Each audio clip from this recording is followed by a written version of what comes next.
Naoya Inoue tatanggalan ng title belt dahil sa pagtangging lumaban sa bansang Amerika, at Casimero Cuadro-Alas pinaghahanda dahil nga siya ang posibleng pumalit dito kay Luis Nery kontra sa big fight nila ni Naoya Inoue. And bago tayo magpatuloy mga kaibigan, please don't forget to like and subscribe and pahit na rin ang notification bell.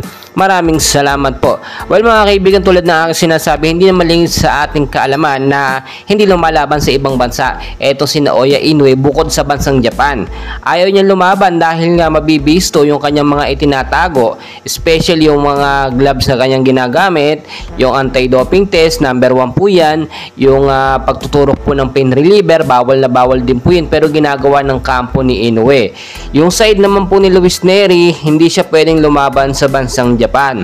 Bakit kamo? Pinapaulit-ulit kong sinasabi mga kaibigan, suspindido pa rin or nakaban pa rin dito sa bansang Japan ito si Luis Nery dahil sa paggamit nga po ng ipinagbabawal na gamot. Nagpositibo po kasi siya sa anti-doping test. At itong si Casimero Cuadro-Alas pinaghahanda na po ngayon dahil siya ang naka-line up na makakalaban nga po ni Inoue. Ganun po ang sistema, no? Kapag ka nakansela ang isang boksingero, yung susunod na makakalaban ni Naoya Inoue ang papalit, which is si Casimero Cuadro-Alas nga po. Bakit ko nasabi? Noon pa man nagbigay na ng updates. Ito nga pong si Inoue na si Casimero Angas pinasay na sa pang top 3 na boksingerong kanyang makakalaban. Una na nga, tinalo na nga po ni Naoya Inoue itong si Nonito Donaire, si Marlon Tapales, at eto nga pong kay Luis Nery cancel, at siya yung panghuli po na makakalaban.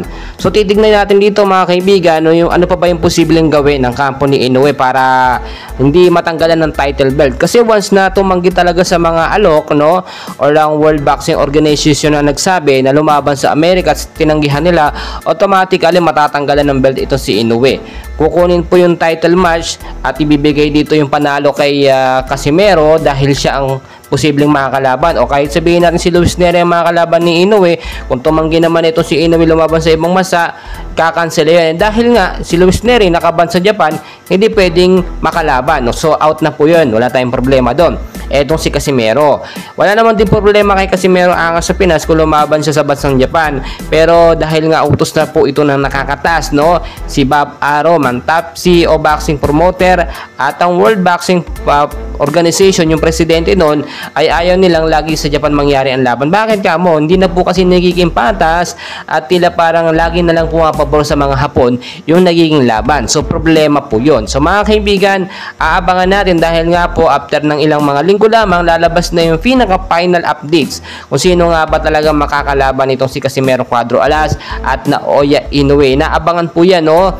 May 6 po, 2024 yung laban sana ni Luis Nery at Naoya Inoue, at dahil sa problemang lumabas at mga issue, posibleng makakansela yan, pumalit po si Casimero Angas ng Pinas. Patuloy ko po kayong i-update, and please huwag kalimutan mag-like and subscribe for more boxing updates sa Pilipinas.